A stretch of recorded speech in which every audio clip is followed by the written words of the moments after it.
Awesome. All right, good morning, everyone. We have with us Chris Jackson. He is the principal and managing partner at Sharpline Equity, responsible for all operational strategy, systems design, and process implementation. He specializes in finding underperforming multifamily assets with high upside opportunities. His management experience includes large and multidisciplinary teams, project delivery on tight deadlines, and operational strategy and implementation. So that is on a high level what you do, but you are a multifamily syndicator, correct? I am. I actually just went full time a month ago. I didn't do a big announcement on Facebook or anything, but I've been a partner for many years now, about 7 years. Been in the tech industry for a while, which I'll get into. But yeah, I sold a couple buildings that I've owned for about 10 years. Picked up a few large properties, sold a bunch of single family homes, and it was time to make the leap. I've been operating in one foot in one business and one in the other. And I was a partner, so I was an owner, but it was kind of like a job for me, unfortunately. It's a great company. I'm still consulting for them, and I'm still great friends with the tech partner. He's such a great guy and great company, but this was my time, and I've been working very hard to get here. Congratulations on that. I know that's a big step and something we're all working towards, right? To start getting this passive income and passive, just having that flow, start building that flow. So congratulations on that. I know that was a good feeling, and Yes.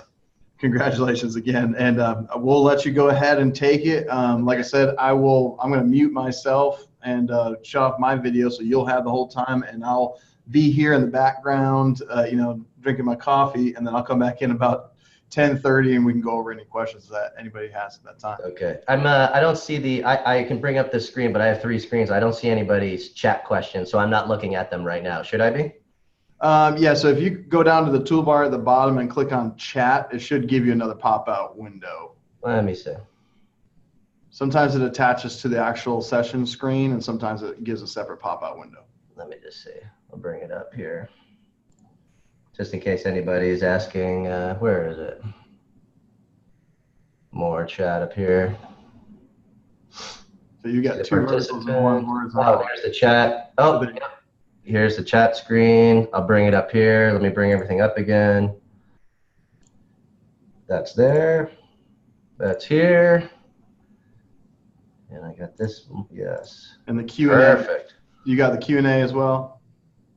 Yeah, I can do a Q&A. So yeah, look down the Q&A. So everybody usually types the questions, and that way you can track them. The chat is just general comments and stuff like that. So, but yeah, tell me where the Q&A is again. So go down to that same toolbar down at the bottom and hit Q&A, and it should send you another pop out, just like the chat box did. Got it. No open questions. I see it. Yep. All right. All right. All set. I'll let you have it, sir. Okay. Thanks a lot. Thanks everybody for joining on this Saturday morning. That was a good segue. We were talking about me going full time now, and that's a dream that I've had for a very long time. I have a family. I have 2 kids, so I needed to be careful about how and when I did it, and made sure I didn't rush it along. I've been at this journey for a long time, and I've actually left to go full time many years ago, and it kind of didn't work out. I was in the single family zone at that point, and I realized that I wasn't ready for being a business person yet, and I feel like that was because I was letting my introversion get in the way. So this is like a topic near and dear to my heart, because I'm an introvert, and I'll go through the journey that I've gone through, and I want to give hope to other introverts out there that maybe don't feel like they can do this, and this is maybe too big for them. So I want to tell you my journey and how I got there. A lot of people are going to say, Chris, there's no way you're an introvert. I'm here to say I am, and I've worked on it. So what you're seeing is the end result. So let me begin. I can tell you a little bit about myself. Here we go. Perfect. I'm a tech guy, actually, and my background is tech. So as an introvert, I went into the programming field, and actually when I came back from my full-time, I attempted a full-time stint in real estate investing, I began to really make progress in my real estate on the side, and that actually gave me a lot of confidence and started to help me break out of my introversion in my programming side, which allowed me to become ultimately a partner at a tech company. I also have a business partner, Krista. You may know her. She's also presenting, and she is an attorney by trade, and she's been doing this for about 10 years as well as I have, and she has multifamily experience. Sharpline Equity has been around for about 4 years. We both have about 10 years experience each, but she and I have been partners for the last 4 years, and it's been a great business partnership. So who am I? And like, who is this guy? And I am an introvert. So currently we have 300 units under in our portfolio. We are the main sponsor, the general partner, the key partner. We sign on the loans. We did syndicate most of the units in here. We do have a personal portfolio of about, we've just sold a bunch, but it's about 60 left. We've done about 500 unit transactions together, and some of those are actually flips and wholesales that we've done in the earlier incarnations of our real estate career. I've raised about $8 to $9 million. I think we just crossed 9 recently. And the largest transaction that we've done is 174 units. So this is what I've done, and this is what I've broken through in my introversion to get here. And this is just the beginning for me and us as a company. Very, very stoked to get here. When I look at this, it kind of seems unreal for me when I look back at my dreams many years ago. It's cool to see it in this format. But I understand what introverts feel when they think about these kinds of progress and accomplishments. So what do introverts fear? You know, I know that when I started out in multifamily or in real estate, I actually started out in a small multifamily. I hired a mentor, and it took me about a year to get a deal. And I remember, though, I had to raise money, and it took me a while to raise money at first. And I just remember the fears that came over me, like the pull to not move forward was about raising money. I just remember like that, it just washes over you, that like you have to sell, you have to raise money. Oh my gosh, you have to network so much. Oh, the deal finding, the relationships you have to build with the brokers, the cold calling, talking to owners. What if I don't know what I'm talking about? Oh, dealing with contractors. I mean, dealing with contractors for everybody sometimes can be a daunting task. And and you know, the thing that I kind of remember, and I remembered through my journey what I felt, and everybody feels this, whether you're an introvert or not, and whether people like to admit it or not, because everybody's out there like pounding their chests, their gorilla chests, is everybody doesn't want to look like an idiot. They feel that they fear that. And what introverts tend to do is come up with a plan that's kind of fake in their mind, because I did this, is you know, they come up with a plan of, I need to know everything first. I'm going to become an expert at everything so that then I won't feel like an idiot, and I'll safeguard myself from that. So I did that, and it stopped me. It actually stopped me for a very long time. I probably lost progress about, I'm going to say like probably 4 to 6 years of just like kind of mental analysis paralysis of that kind of, I need to find out everything before I take action. And it was a mistake. So I just want to put this out there that this is what people feel, and this is what I felt. So if this is something that resonates, I hope you'll realize that somebody that felt this got through it. So what introverts tend to do, and in multifamily, is you fall in love with multifamily for all the right reasons, like I have. And introverts, you know, you do this kind of subconsciously, but you go into thinking and saying, I'm going to exert my value in these areas that are on the slide. Underwriting, design, paperwork, administrative tasks, accounting, all of these are super ultra critical in the multifamily process. What gets interesting though is that introverts just go there, even though that there's something inside of them calling, saying, man, I want to put together the partnerships. I want to raise money. I wish I could raise money. I wish I could find the deals. That would be so fun to find the deals, but here I am underwriting. And it's not, I actually, that's where I went first. Like I am an excellent underwriter, and that helps me in my other frontline tasks like raising money and finding deals. That's, and underwriting is a strength of mine. But if you're an introvert and you don't do any work to find out if you have that extra thing inside, you end up relegating yourself to just these tasks. And I want to just, I'm going to put this out there because it's real. It's in multifamily projects. What happens is, even though these tasks right here that introverts excel at and are super ultra critically important, that they tend to be undervalued and commoditized, if you will. So the money raising, the ability to bring partners into a deal with capital, the ability to schmooze and create deep relationships with brokers and find deals tends to lend to more leverage to the person. So if you can go within and find that within yourself to, I think everybody really has it, even introverts like myself. I've actually become a very good capital raiser and deal finder.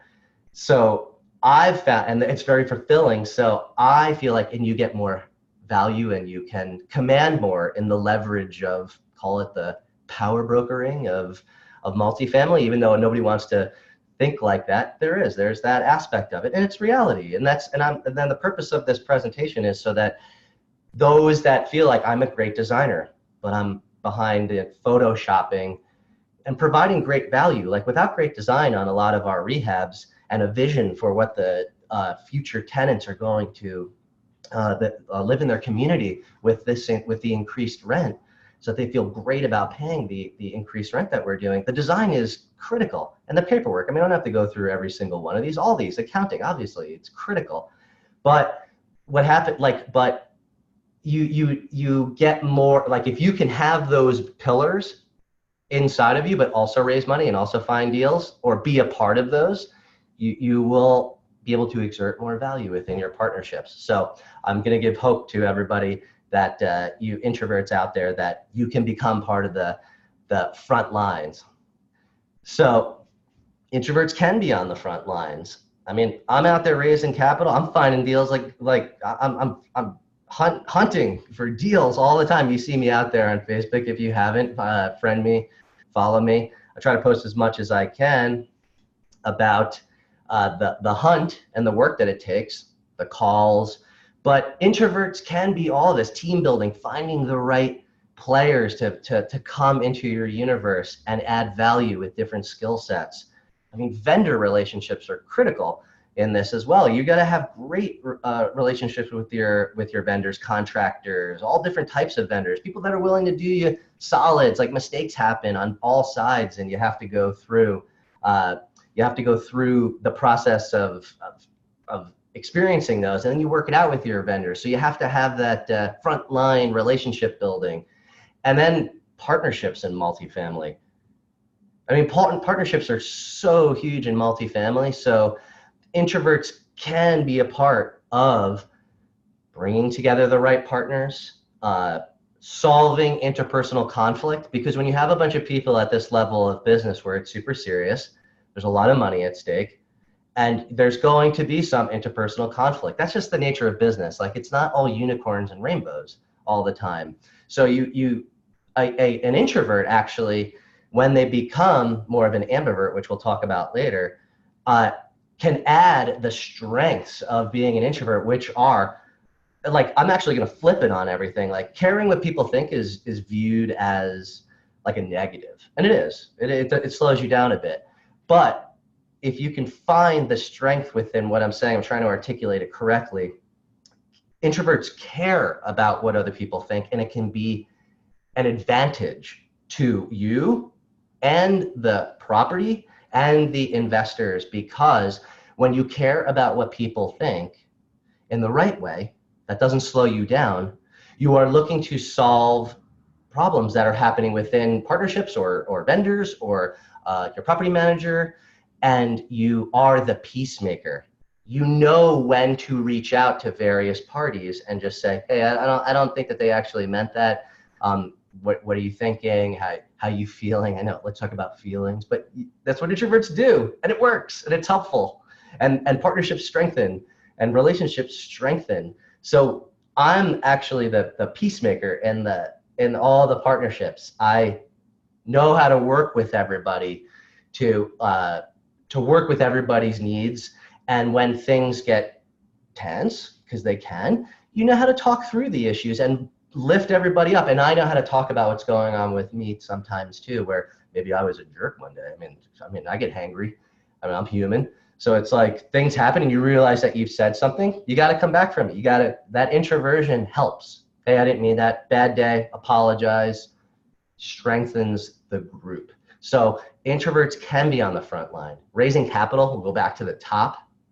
I mean, raising capital, it tends to, I think, get put to the extroversion type people, and extroverts do really great with raising capital. That's just the nature of being able to reach many people quickly.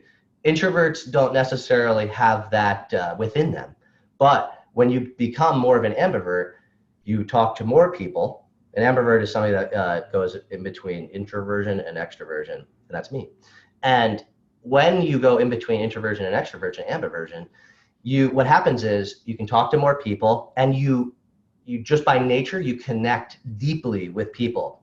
Very authentic relationship building, and you end up creating super strong relationships with your investors that stay with you for years. You talk about what's going on with the projects. You talk about the challenges, the opportunities, the wins. It's that the investors feel not differently than extroverts, because I'm not gonna say, oh, introverts better, extroverts better, but I'm just gonna say that introverts can develop those long-lasting relationships deeply quickly. So that's what an introvert's strength is. So I'm gonna say introverts can be on the front lines. So how did I break through the barriers? Well, there's this term, fake it till you make it, and I actually hate it. Because fake it till you make it ends up turning into kind of like a, go take pictures of nice cars and watches and let me find the right angle of my house to make it look great. Like that's what the lame fake it till you make it stuff is. But fake it till you make it is actually helpful to begin your journey if you break through the barriers, if you know the true meaning. And the true meaning of fake it till you make it, the way I take it, is you must become something you are not mentally first. Now, let that sink in a little bit. I know that's hard, and I'm going to unpack that. I don't like when people say things, and it's like, that's a good saying, but how do you do it? But by unpacking it, I mean, fake it till you make it. You have to start thinking about what would the self you are be when you're doing deals, raising money. Think about that. Visualize it. Think about your mindset. Like, close your eyes and think about it. Fake it till you make it is when when you can start understanding how it feels to raise money before you do it. You can tap into that and start taking steps to get there with your own self constraints. I'm not saying become an extrovert overnight. So become the big multifamily self. I was in single family zone. I was in a small multifamily zone. I then got connected to a group that was doing syndications, and they were doing bigger deals, and I learned how to do it. I started to get the knowledge, enough base knowledge, but I mentally said to myself, all right, I can do this. Got into 60 unit stuff. And then what happens is we all do it. Like, you start putting limits on yourself and saying, if I only had 100 unit, then I would be, I shouldn't post on Facebook until I have 100 unit. Something like that kind of stuff. We all do it in our head. And what I had to do constantly was saying, okay, I'm ready. I know I'm ready for the big properties. And I just mentally visualized what it would be like to be from the 50. What is it like to manage and raise money? What does it take? What are the people how many people do I think I need in the partnership? The net worth requirements, all the things that you're learning, and all the other wonderful videos at this summit. All those things. Who are the people I have to bring in? How do I get to them? How do we know each other? How do we develop comfort with each other? Become the networker. Become the relationship builder that people, when I get the call and say, I've got this 150 plus thing, is that something you'd want to be a part of? It's not hitting them in the face with a cricket bat for the first time ever that you're telling them about it, and then wondering why they're retreating. So I started that journey of breaking through the barrier by really spending time saying to myself, I know I have this in me. I know this is what I was meant to do, to be more. And I just began to see it a little bit, and then I had to take some steps. So the steps to get there, I'm going to tell you for introverts, and I'm going to unpack this a bit because I don't want the flood of fear to come over. I can't do that. The steps to get there for an introvert, for me, and I've talked to a lot of people that are introverts and then have broken out of the introversion and become more of an extrovert, is you got to start networking. Start it early. And the thing is, you're going to say, I will start networking when I know a certain amount, or I feel worthy. I hear it all the time. When I get my first deal, then I'll do this. If I had my first deal, I would feel more confident. Well, how are you going to get your first deal?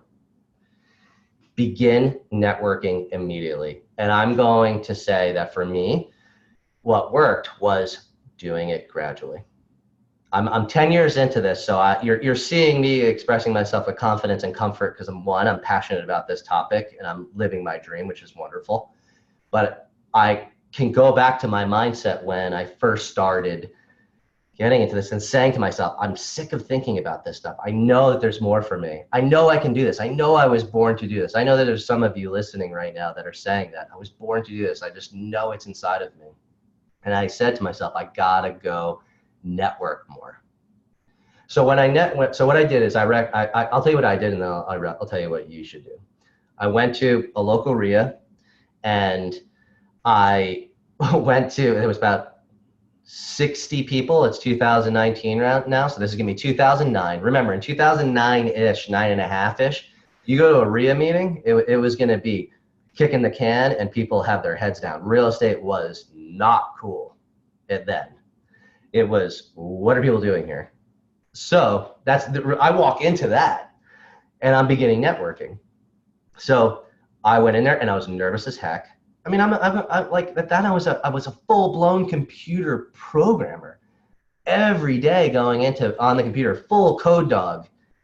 I'd sit in front of the computer, put on my headphones and solve computer programming problems, build architect solutions, build databases, talk to people maybe once a day or something, and just come up with some awesome solutions and just but retreat into the work.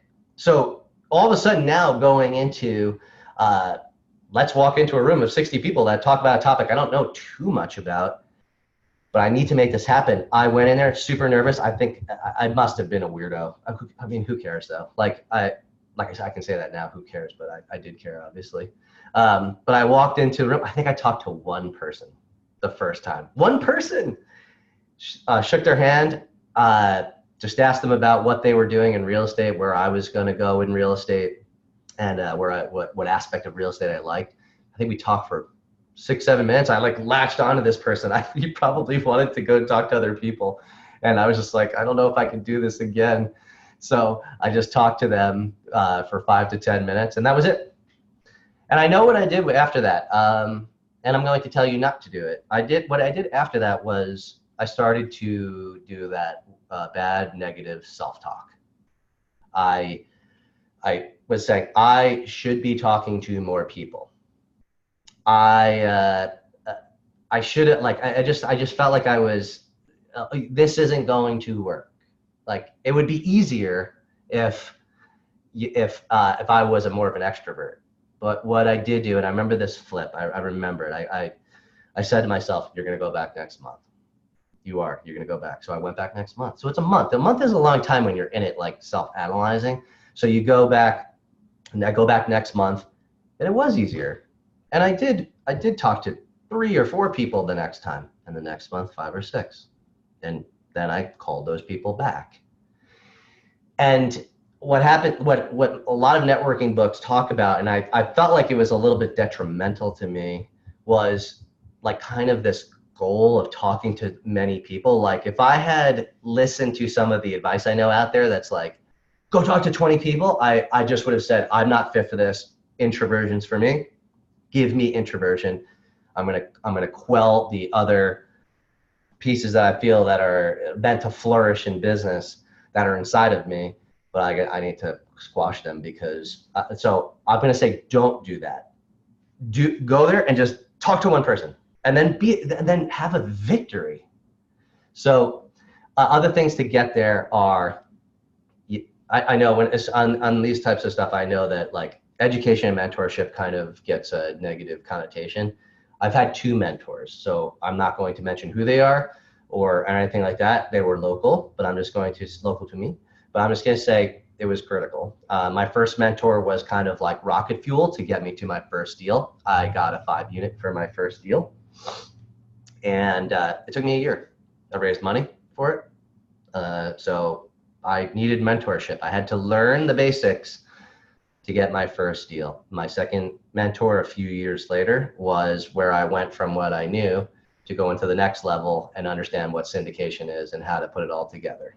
So mentorship is critical. Go research who you want to research. Do triangulate to see who the best fit is, but I would educate yourself and get a mentor if you're serious about personal growth and taking this next level. Because if it's something inside of you like a fire that you know that this is it, this is right, you can pick the right mentor, because you are going to need certain pieces of knowledge to take the next steps. You're not like, I'm not saying to fall into the trap of mentorship, finish mentorship, just get all knowledge, then take steps. No, this is about the right pillars at the right time to stack the next layer of confidence and knowledge to be out there and talking and speaking to people with networking, that you use the knowledge that you just gained in your mentorship, and then you talk to other people. And then for capital raising for introverts, to how to get there, I'm going to say you've networked for a little bit. You're getting your network swerve on a little bit. You're breaking out of your introversion. You're tapping in. Oh my gosh, like this is more fun than I thought it was going to be. You do like it, because I like networking now a lot. I actually seek it out, oddly. When you for tips to get there with getting more comfortable with raising capital, because I know that's like a big fear thing for so many people. Oh my gosh, I'll just do it myself. I'll just save up a bunch of money and do it myself. But there's good reasons for that, totally. But also, is that a fear-based decision-making situation because you don't want to raise money? You have to ask yourself, be a little self-aware. See if that's the truth of why you don't want to partner up with people. I mean, there's other reasons, but I just like seriously see if it's fear. Some capital raising tips that I can give you is when you reach a certain point where, say, you've learned to underwrite some deals. Okay, you've gotten some deal flow, whether they're good deals or bad, or you have limited deal flow. The ways an introvert starts to take the steps to begin to learn how to capital raise are: find a deal, underwrite it, learn the market, figure out how to talk about it. Begin talking to your various trust people in your world, like friends. I mean, sometimes friends aren't great to talk to about this stuff, but pick a couple of people. Maybe it is some people you've met at the RIA, the 2 people you networked with. It doesn't matter. Just talk with them. Start talking about the markets. Get in the conversation of how people talk about the market. Start talking about maybe a deal that you underwrote that really maybe you have no chance of getting. You don't have to, you're not fibbing, but just use it as an example, a reference point to get into your conversation rhythm about raising capital. And you do things like, I got this deal in XYZ. It's Y units. And the seller, I think, is kind of nuts for this price he wants, but I see an opportunity in these areas of if I could get it for this price. Do you think that's something that you'd be interested in? If I was able to get it at this price? I think it's kind of a long shot, though. Just see how it goes.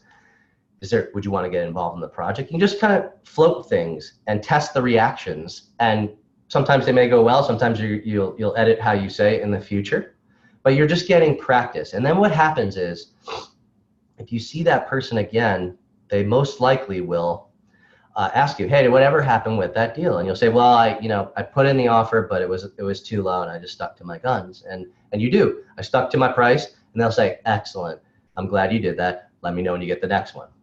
It just begins the conversation. It allows you to ramp up slowly, and then some steps to get there. Also, also here's some good tips. Also, to get around, I think, which is just a big objection in introvert world for any of these, like don't want to touch the topics, is it's the selling, it's the capital raising, the selling aspect. I'm not a salesman. You can do things that are not salesy and that are completely authentic, and you can just say them differently and conversations start. For instance, say you're calling a friend and you ask them how they're doing, and they tell you about their family and what's going on, and you chat. They are going to reciprocate and ask you what's going on. You do have an opportunity to talk about what's going on in your life, and you can and you should talk about that. But you can also weave in certain things that are interesting that elicit conversations, like, hey, they say, hey, Joe, how things going? Good. Like Charlie Brown voice, comes back, asks, they say, so Chris, what are you up to? You can say things like, say you have a trip that you're going to visit a market. You don't even have a deal. You're going to a market to visit. Say, oh yeah, things are going good, really busy. Wife and kids are good. I got this trip coming up next Thursday, or this Thursday, next Thursday, this Thursday. And yeah, I'm going to check out this market. Really excited about it. I'm going to be checking out a couple of bigger apartment complexes. Looking forward to it. Silence. The other person will say, wow, that's cool. Well, how long have you been looking? They'll ask you questions. You'll begin a dialogue.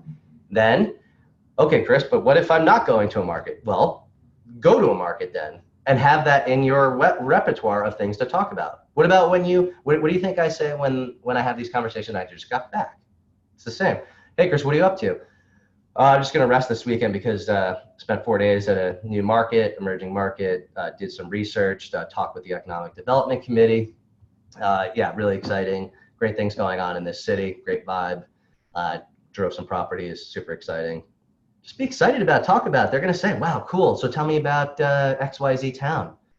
It's just the way to start conversations, and that's how you sell without selling. It's authentic conversations that you're excited about, and you can gauge the person's interest. If the person's just like, real estate stinks and you're silly for doing it, okay, well then don't talk about real estate with them. But by talking about certain things, like who doesn't think that it's cool about growth in markets, how other cities have their downtown scene or growth in the economy, and why. Those are cool topics. They're kind of cool topics that people like to talk about. And another step, so use those kinds of things to help you get in the steps and comfort of raising money. Persistence. This is not going to be easy. You're not, as an introvert, going to all of a sudden be Johnny Handshake in 2 meetings. It just doesn't work like that. You have to build the confidence brick by brick. Take the win that you had before. I talked to 3 people. All right, we're getting progress. Continue it. You're gonna have a dip in some of your confidence. Come back. It'll be in a sine wave though that goes upwards though. Keep on going. Unrelenting, moving forward. Just movement forward. Oh, that's the one thing that got me through this and got me where I am. I never stopped believing. I always put action together. And even if there were breaks where there wasn't action, if I got into a loop in my head where I said, this isn't going fast enough, am I good enough at this because it's not going fast enough, I would try to quell those and just take action again to move forward.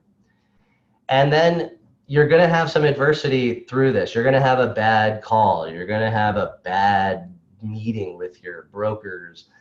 You might even have a small deal that you're experiencing challenges, or a big deal, and you're just experiencing adversity through this journey. You're going to, and your confidence is going to develop as you push through and say, oh, well, I solved that. I just worked with the people around me. We solved it, and you get more confidence. So when adversity comes in, it's not a grade of, oh, you stink at this. It's everybody hits adversity in this game. So know that it's going to come and use it as a framework to develop another brick for your foundation. And things to avoid, I touched upon these on some of the other slides, but I can tell you that these are pretty deleterious to your growth, and we all do it. And I did it a lot to myself, and I've lost time because I let myself do this. The should've, could've, would'ves. Just if I would be farther along if I started younger. Like, I should have started earlier. I should have talked to that person. Should have called that broker. I could have done better on, like, don't do that stuff. Just be gentle on your brain. Allow yourself to be winning the victory of the progress. You have to, like, this is that whole journey stuff. It goes one in the ear, out the other. Life is a journey. But this is part of it. So just know that when you're doing that to yourself, just say, no more. This is me. This is my journey. I'm moving forward. And then people comparisons. That's really bad. Like, it's there. Everybody has a different situation, started different in their life. They're all going through different things. Everything isn't all super rosy for some people too, and they're just outwardly rosy. And kudos to them. Like, they're victorious in that. But they're maybe overcoming some adversity that you don't know about. Like, and you're saying, oh, if I was like that, if I had the education, if I had the rich uncle, if I was a contractor, I would be more comfortable on the construction. Oh, if I was in finance, I would be underwriting better. You can think of everything. And when you do that, you're just hurting yourself. Align yourself with people that you can work with that have some traits that maybe you're weak at, and then you know what your strengths are. And don't compare, just combine, become 1 + 1 = 3, and don't allow yourself to go into the negative thinking, because it will hurt your journey. And then the biggest thing here is, I've learned this over time, is I don't celebrate my victories enough. And that, I think, limits your speed of progress. So you should celebrate a victory of, like, sending out an LOI. You should celebrate a victory of getting the first deal that you're underwriting. You should celebrate the victory of the fact that you did try to pitch a deal to somebody, whether it goes well or not. It's the first time you're doing it. Celebrate the small victories. Allow the bedrock to get stronger and stronger and stronger when you do that, instead of the should have, could have, would have that break the bedrock. Should have, could have, like, do the small celebrate the small victories, stacks, and makes it stronger. So we talked about this earlier. I'm now an ambivert, and I go in between, because some people say, like, there's no way you're an introvert, and I say, yes, I am. I can, when I know I'm going to certain settings, I tap into the joy of meeting people and learning from them and connecting with people and making friends. Like, I look back at 10 years, and I think about all the friendships I have now, from the networking and the vendor relationships and the broker relationships. And I realized that, wow, this is so fulfilling.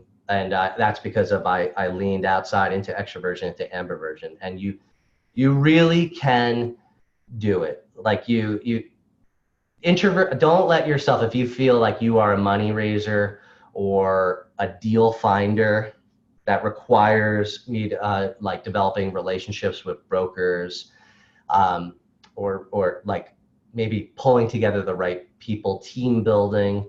If you feel that inside of you, you can, and multifamily is for you. All these aspects of multifamily all come together in such a wonderful thing, a wonderful place, cohesiveness. It's so fulfilling, and multifamily is so much more enriching than, I hate to say it, like flipping. I don't want to, like, I have flipped. It's just so transactional that it has aspects of this, but multifamily just is so complex from and I don't mean that in a negative way. I actually like that a lot. Multifamily is so complex, and for the introvert who is an analytical person, whether, even if it is design or the complexity of paperwork, it's the creating simplicity out of chaos. And multifamily is for you. So I want you to, as an introvert, realize that you can break into those front lines. So I hope that this was helpful. I'm coming to the end of my presentation here. I'm actually more of a Q&A person. Uh, and this is me, Sharpline Equity. You can take a look at our website and see what we've done. You can email me if you have any questions. On the website, there is a number that you can reach us at, and we can set up a call. Happy to talk through the journey. And I like meeting people. So if you do want to chat, you feel like you're struggling, I have no problem talking to people and then discovering where you are in your journey. And I can offer maybe some advice at where I was in various particular timelines of my journey and how I got here and some of the wins and falls that like come with this journey of confidence and building. But here we are now that I'm full time. We're looking at very big deals and being able to put them together. Sent out 3 LOIs last week. One was like 150 plus, one was 310 plus. Another one was 250, drove around for 3 days. I can call owners when I want. I feel comfortable.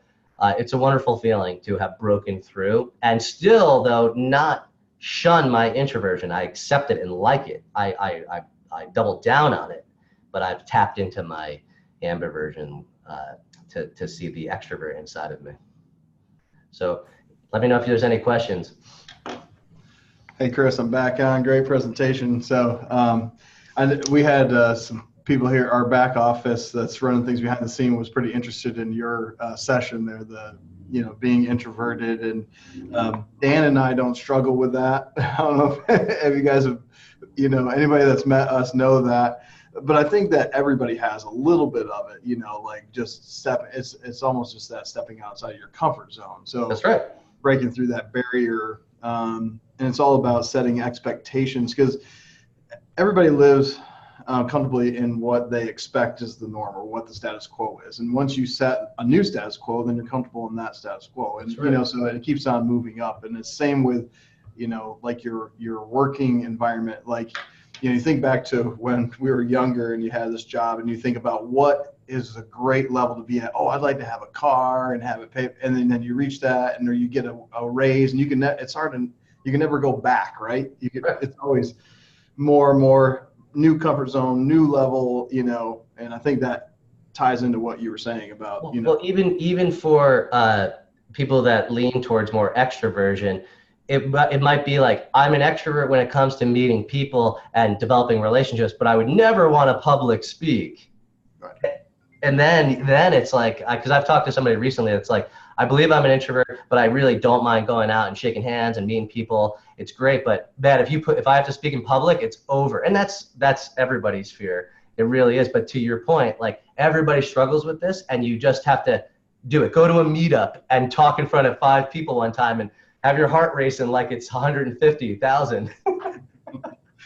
Yeah, definitely. And, even doing webinars, and being on camera and being able to talk for, an hour or 45 minutes. And, it takes practice but that's what this, it's about getting outside of your comfort zone. You always have to get uncomfortable before you get comfortable at that next level. So that's how you break through, you're hitting a ceiling. That's why you feel comfortable because you reached it. So and the only way you're going to excel or move forward or grow is to go ahead and go get uncomfortable, and then you'll acclimate to that new climate, and then get uncomfortable and acclimate, and you'll just keep on moving up the ladder that way.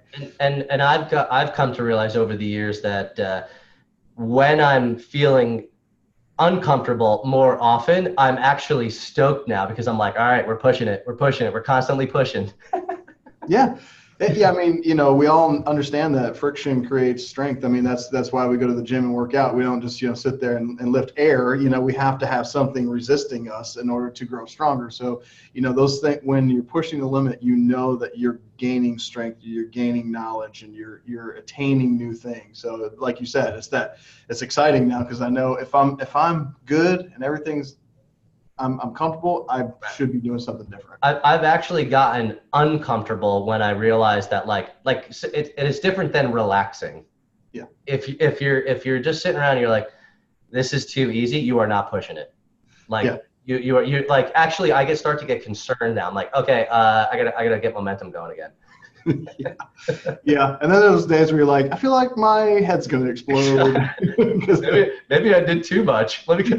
I should slow it back a bit. And, it ebbs and flows that way. I mean, you're going to have weeks where you're like, oh, this is a great week. I kind of, I got caught up. I answered emails and everything went well. I just feel real productive. Then you're going to have those days where you're just like, oh my word, you're just. I have 2 days of emails I have to get back to people, and I have 2 lists of priority A. Double A and single A. Yeah, and that, it's just about having that system too with that. I'm a big, I don't want to get into that, but like emails and answering them, it's hard for me to have notifications on my phone. So if there's one, I have to look at it and flag it immediately within 5 minutes of receiving it, or else I get stressed out. That's my. I hear you, man. I hear you. You get it, and then you get it. Then you kind of have to get out of your habit of looking down at your phone just to, did I track it? Because it is good to gap yourself too sometimes. Yeah, and we can talk about that for a minute, about organizing out your day and getting distracted with things like that, because I know, like, even we were talking about this morning, setting the do not disturb setting on your phone so it does not send you notifications while your phone is in lock mode. Okay. And so you're sitting there, because I'm ADD, I'm something comes in, I get distracted, and I'm answering emails, so that is kind of nice, to. Then you set times when you look at your phone and you flag, if you can't get to it right then, don't worry about it, but go ahead and at least address it, close it, flag it for another date, whatever, and then move on with what you're doing. And so I've gotten, in the last month, while I was doing 2 things, 2 careers at once, it was difficult for me to ever try to feel like I could block it out in the right way. But in this last month to 6 weeks now, I have figured out what's working for me, and it is, I can do more phone calls to many more people in the afternoon, but in the mornings, if I have to do underwriting or super serious focus stuff, it's got to be phone off, kind of do it early morning. Like sometimes I'll even wake up at 5-ish and just blast it out 2 hours before my kids get up. Yep. And cause then it's cause sometimes it goes back to my computer programming, and it's for everybody's task. There are certain tasks where you don't really start clicking until you're half an hour into it. Yeah. Oh yeah, and I totally understand that, because when I was doing insurance adjusting, and you're in the middle of a hurricane and you've got piles, we get up at 1 a.m. and just start writing out estimates all night long before the kids get up, and then I'm usually done working by 11 a.m. and then you can kind of work on those more personal things, the non technical, the not real technical stuff, because your brain's pretty much fried after you've been in all the technical numbers and all that kind of stuff. So knock that out, your brain's fresh. But some people I know are different. We had some guys, they would stay up until 3 a.m. doing it. That was their time. Yeah. Yeah. Mm-hmm. But I was like, man, my brain, I'm tired. I can't do it. Then I got to wake up, just go to bed, get a rest, wake up, knock out the technical, and then deal with the personal. So I mean, we're all hard workers, so if we have to, it's definitely if I have to do a 2 a.m. stint, we'll just power. But if I choose to, on the sort of frequency and consistency, I would prefer to do tons of calls in the afternoon. Yeah, definitely. Well, and it's all about measuring what you're doing, right? Because everybody knows you can't manage what you don't measure. So you can't manage your time if you aren't aware of where it's going. So first, we had Todd Dexheimer was on yesterday talking about making a list of your tasks and then picking which ones you can delegate out to other people, and then managing what's left of that. And then, you can do that once you measure it. So I think that's a good We actually use, one of the things that we've started using as a workflow and measurement is we use Trello. Mm-hmm. Trello is a to-do list with columns and cards in it. And we move them through the deal, through the various phases of a deal. It comes into the pipeline. Who's it going to? Talk to the broker about Whisper. Phase 1 review. Is it worth talking about to go to phase 2? Are we putting an LOI in, and follow up? Yep. And it's nice to see movement. Yeah. Everybody loves charts, right? I love charts. I don't like building charts. I like working in them. Danny builds the charts. I live with charts. We use Airtable in our. What's that, Airtable? Airtable, yeah, it's kind of like a cloud-based. It's a cloud-based collaboration / spreadsheet database. So we can put OMs and T12s and rent rolls in there, and we can all see them, and we can move it through. Okay, pre-underwriting, talk to the broker, and it moves down that way, and it has all our documents in it too. Right. So that's a pretty neat. Yeah, I mean, yeah, we add like apartments.com links so you can see it like into a Dropbox folder. Yeah, it's very helpful for also because you have different team members talking about deals. You can easily search and be like, is this in our universe? Yeah. Oh, Because yeah. how many times now when you're pushing deals to get deals, I mean, so many brokers are bringing you off market deals that like you also don't want to agree to anything too hard and create a relationship sticky where it's like, oh man, we've had that in our universe for 3 weeks already. Right. Yeah. Yeah, those broker relationships are tricky. So it's always a balance of, friendship and business. You want to be friendly, but you know that they're trying to sell you something too. So right.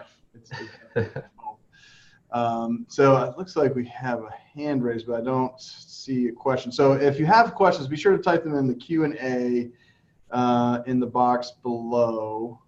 And I don't see anything right now, but I see a hand raised. So if you have a question, just type it in the Q&A, and we'll be sure to get to that. But Chris, thank you so much for joining us this morning. So you said you have 3 LOIs out now. Yes. You said 2? 3 LOIs, yeah. Oh, 3 LOIs. Okay, sorry. Yeah, that's you got to get them out there. Throwing the spaghetti against the wall. So, I mean, and we're doing it not like I mean, some people throw out LOIs that are super low and they never get looked at. I mean, these are. Do we feel like we can hit the number that the seller wants? Are we like doing the dance of where we want to come in at? But basically, how serious is the seller? Yeah, and getting the whisper price or BOV is the best way to do that. There's no sense. Us personally, we don't spend a lot of time going around 2 properties if the price is unattainable. Like there's different markets. Like some of the Atlanta properties are just out of this world ridiculous. But like I don't even know how they came up with that value. Like it's. We do that too. If we ask them for the whisper price, and then we'll just very quick. I mean, we know the market so well too. It's like, so like for instance, let's pick a number. If they say whisper price is 70 door, we'll be like, do you have a lot of people that are very interested? Like, say you do your numbers very quickly, and you come back and you're like, if I'm at 59, should I even be sending this in?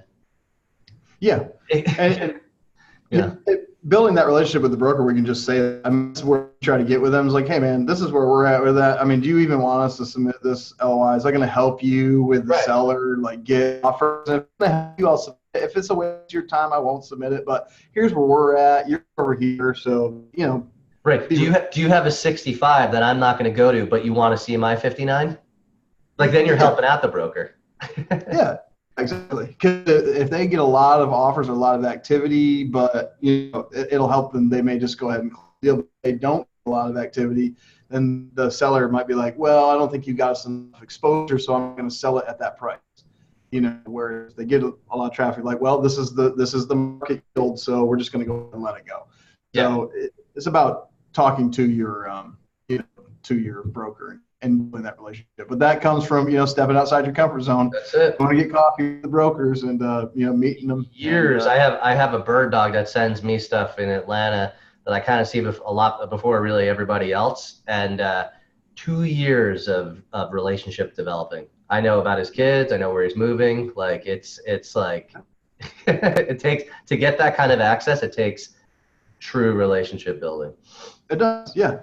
Yeah, we try to go out if we're in town where the brokers are. We go out to lunch and not talk about business. Hey, you might go out to lunch, man. I'm in town. Let's just say, how's the family? What's going on? What's new with you? Oh, you're going, on this trip. That's great. Personal, right? And not fake personal. I mean, actually, like totally what they're interested in, what they're doing right now. So everybody's so busy these days that like the fake personal stuff is actually picked up pretty quickly. They just don't have time for it.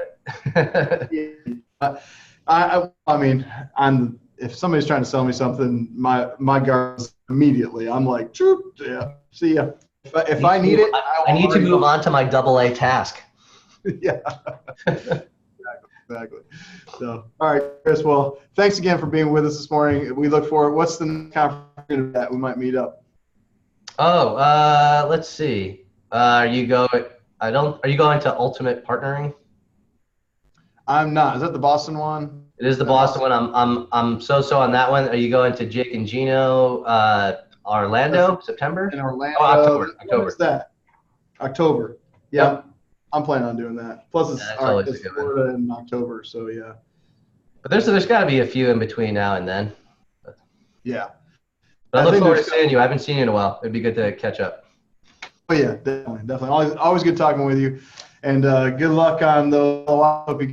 We'll see something on Facebook pretty soon, and congratulations on the full time into family. And Thanks, man. hope you have a good rest of the day. You guys are doing great. I see a lot of activity from you. Good luck with everything you're doing. You guys are great. All right, thanks, sir. We'll see you. Take care.